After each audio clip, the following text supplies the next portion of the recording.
adalah hadis yang disebutkan oleh Imam Bukhari juga, ada di situ di footnote, di situ disebutkan tentang riwayatnya. Man ata'ani, kata Nabi SAW, man ata'ani faqad ata'a Allah, wa man asani faqad asallah, wa man ata'a amiri faqad ata'ani, wa man asa amiri faqad asani.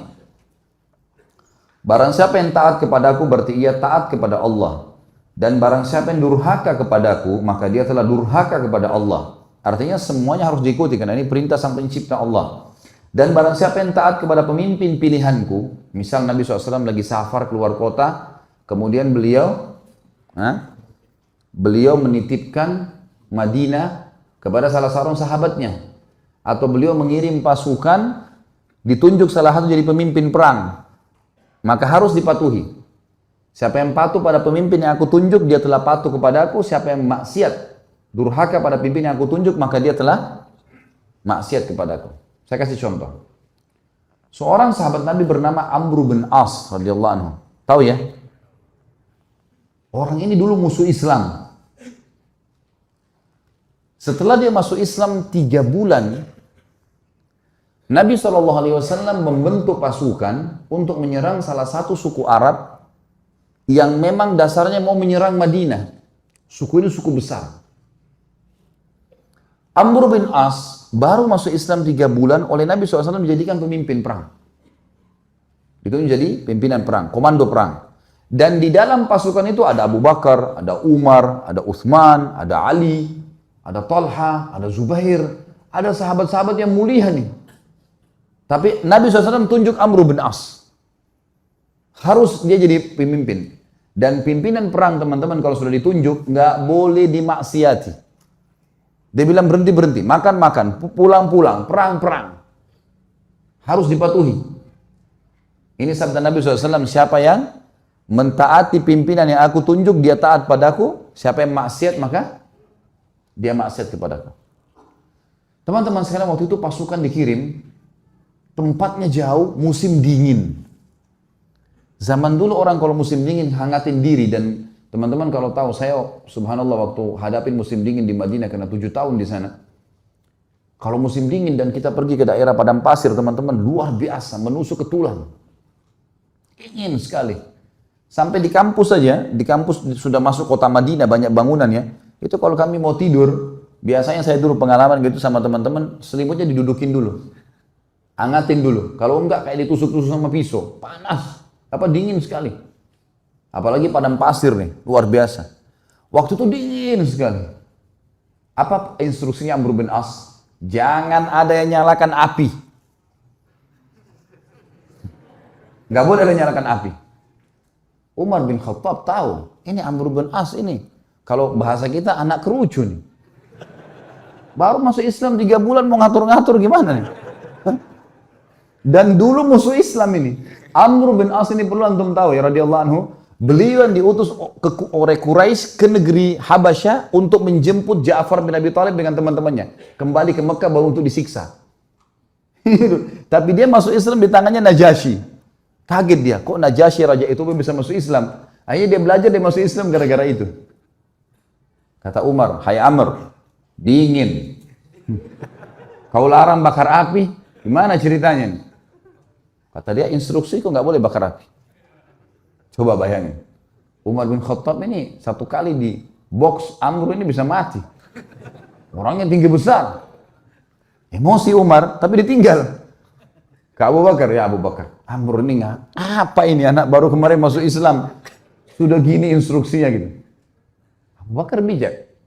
Hai Umar, Rasulullah SAW tidak menunjuk dia, sementara ada kau dan ada yang lain-lain kecuali memang dia yang paling pantas. Ikuti dia, berarti mengikuti Rasulullah SAW. Diam, sabar.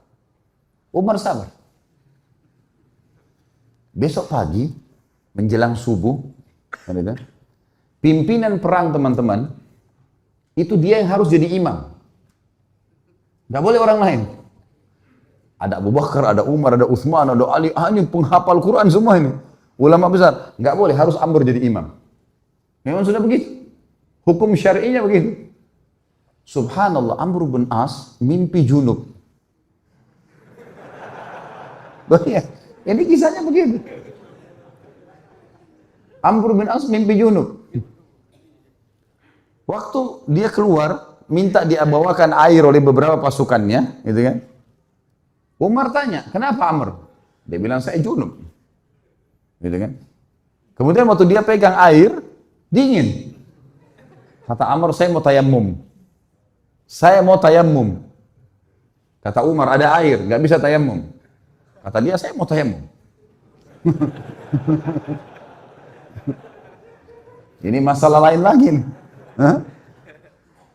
Tadi malam sudah buat orang kedinginan, sekarang ada air, mau tayammum. Ini orang baru masuk Islam, mu'allaf ini. Hah? Umar sudah jengkel nih. Abu Bakar lagi. Gimana nih Abu Bakar? Ingat. Ini utusan Rasulullah SAW. Jangan kau bantah. Baiklah. Jadi Amr bin As jadi imam mandi tayammum. Padahal ada air. Ini luar biasa. Ya. Sudah selesai sholat, kata Amr, saya takbir, serang. Takbir, serang. Memang ternyata pasukan ini, ini kelompok ini, ya, suku ini jumlahnya kalau mereka nyerang Madinah bisa mengalahin Madinah semuanya. Nanti kan kita tahu alasan-alasan Amr bin As dan bagaimana Nabi SAW membenarkan dia. Diseranglah, ternyata hanya dengan kalau tidak salah 300 orang pasukan berhasil mengalahkan suku itu. Dan Amr bin As mengatakan, ingat, setiap orang kalian harus berjalan sama temannya. Nggak boleh pisah. Bersebelahan terus, dia harus dampingi. Sekarang pilih teman masing-masing. Jadi dia 300 orang tuh pilih teman. Selalu berdekatan, serang musuh berdua, nggak boleh pisahin. Jangan tinggalkan temannya kalau dia masih belum selesai duel atau berperang. Itu instruksinya, karena ini malam, gelap. Baik, pergilah ke sana, perang, dan berhasil menang. Kocar kacir nih suku nih. Kocar kacir sukunya, lari semuanya. Para sahabat mengetahui mereka kocar kacir, dengan semangat serang, takbir, kejar. Kata Amr, tunggu. Jangan ada yang nyerang, San. Tunggu di sini. Umar balik lagi. Hai Amr, musuh udah kalah. Tinggal kita kejar, tebas nih. Tidak bisa, instruksi tunggu sini. Tidak boleh kejar musuh. Kumpulin ghanimah yang ada sekarang, pulang Madinah. Tentu sahabat-sahabat yang lain, yang didukung siapa kira-kira? Amr atau Umar? Umar. Karena mereka tahu siapa Umar gitu kan. Mereka juga tahu siapa Amr. Pikiran mereka ini Amr ini 3 bulan yang lalu perangin Islam. Ini musuh besarnya Islam ini dulu. Baiklah, pulang pasukan ke Madinah. Baru turun dari kuda, Umar langsung, ya Rasulullah, ini Amr buat begini. Tidak boleh nyalain api, kita lagi kedinginan. Malam-malam dia mandi junub, tidak pakai air, tayammum. Kemudian musuh kalah, kita dilarang pergi tangkap musuh. Padahal itu kan ghanimah. Musuh yang lari itu kalau ditangkap kan jadi hamba sahaya. Bisa diperjualbelikan. Lalu Nabi SAW tanya di depan mereka semua, hai Amr, keluhan sudah sampai kepadaku. Apa jawabanmu? Ya Rasulullah, pasukan suku yang kita serang ini adalah suku yang jumlahnya kalau semua berhasil menyerang Madinah keesokan harinya habis kita nih. Pasukan perang jumlahnya banyak. Kalau kita nyalain api, mereka tahu kita ada, habis 300 orang lawan sekian ribu, gimana caranya? Kata Nabi SAW, benar. Lihat, Nabi SAW tidak salah memilih pemimpin nih. Nabi bukan orang bodoh. Hah? Wahyu dari langit nih. Yang kedua, kenapa kau mandi junub dengan tayammum? Ya Rasulullah, airnya seperti es. Kalau saya mandi, saya bisa sakit, mati. Saya pemimpin. Kalau saya sakit, saya pimpin perang. Instruksi Anda, saya pemimpin. Nggak bisa, udara dingin di padang pasir. Maka saya tayammum. Kata Nabi SAW, kau benar. Umar yang tadinya marah, redam. Yang ketiga, kenapa kau biarin orang pergi, nggak ditangkapin? Ya Rasulullah, 300 orang. Lawan sekian ribu orang pasukan ini. Kalau kocar kacir pasukan saya, nyerang sana sini nangkap, kita akan dikalahkan pasti. Mereka bisa tahu jumlah kita, tapi kalau kita ngumpul, kelihatannya banyak. Dan target kan ngalahin mereka. Mereka sekarang sudah takut dan mereka gelap tidak tahu jumlah pasukan kita. Ngapain kita nyerang-nyerang sana? Toh ganimanya sudah ada. Target sudah tercapai. Mereka kalah, nggak usah buru-buru itu. Kata Nabi SAW, kau benar. Abu Bakar balik ke Umar. Nah, sudah tahu?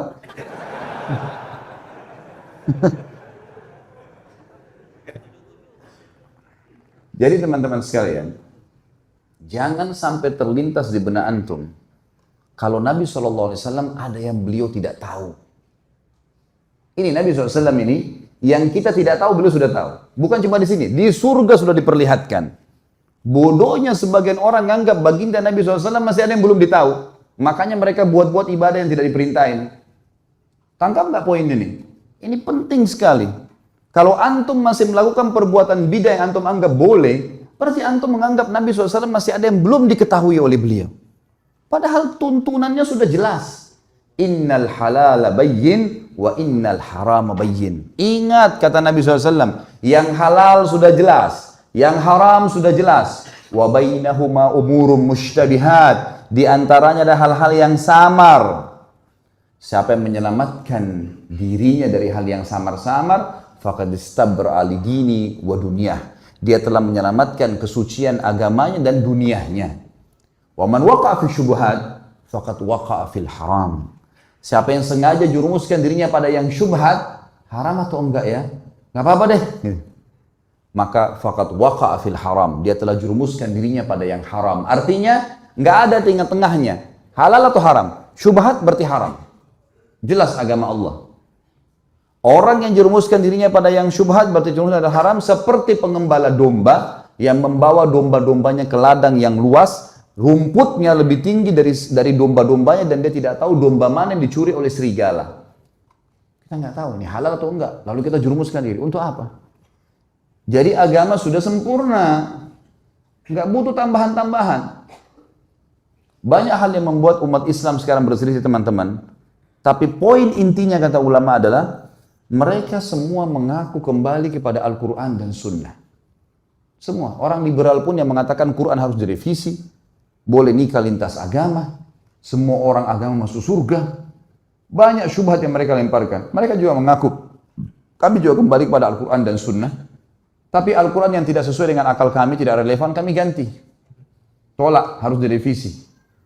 Hadis Nabi yang tidak masuk di akal, seperti lalat yang dicelupkan di air, susu kemudian bisa jatuh racunnya, bisa ngobatin, gak masuk di akal ini. Mereka tolak gitu kan. Semua mengaku berlandaskan Al-Quran dan Sunnah. Tetapi yang membuat mereka menyimpang adalah mereka tidak mengikuti pemahaman salaful ummah. Siapa itu? Sahabat. Mereka anggap ngikutin sahabat itu kuno. Di zaman Nabi SAW itu ya zaman Nabi, zaman sekarang beda, harus diubah. Dan itu yang dikembangkan oleh Kamal Atatürk di Turki. Sampai mengatakan ada istilah Islam Arab, Islam Turki, Islam Persia. Sekarang Indonesia kan baru kena penyakit itu, Islam Nusantara. Zaman dulu sudah ada ini. Sampai Kamal Atatürk ganti azan dalam bahasa Turki. Lama-lama azan dalam bahasa daerah kita. Diubah semuanya, agama Allah ini. Ini bahaya sekali teman-teman sekalian. Makanya memahami Al-Quran dan Sunnah harus sesuai dengan pemahaman salaful ummah atau sahabat. Pegang baik-baik hadis ini teman-teman. Kalau ini antum jadikan pondasi hidup, pegangan hidup, antum akan selalu aman. Ini jaminan, tiket dari Nabi SAW untuk siapapun yang bersyahadat sampai hari kiamat. Kata beliau, Yahudi terpecah menjadi 71 golongan, Nasrani 72 dan umatku 73. Yang 73 yang dibahas. Semuanya lewat neraka dulu. Nanti masuk surga. Tapi lewat neraka dulu. Dibersihin dulu dosa-dosanya. Kecuali satu. Semua kita bertanya siapa satu. Sahabat juga bertanya, Rasulullah siapa yang satu? Masuk surga langsung tanpa hisab deh. Kata Nabi SAW, Ma'akana ana alaihi wa ashabi. Yang mengikuti aku dan mengikuti sahabat-sahabatku. Inilah teman-teman yang dikumandangkan oleh teman-teman yang mendakwakan dakwah salafiyah dan dakwah sunnah di Indonesia. Yang selalu dikatakan aliran sesat, aliran keras, wahabilah segala macam. Padahal mengajak kepada perkataan para sahabat dalam memahami Al-Quran dan Sunnah. Karena nggak boleh sembarangan. Al-Quran turun pada zaman mereka. Nabi SAW sebutkan hadis zaman mereka. Baik.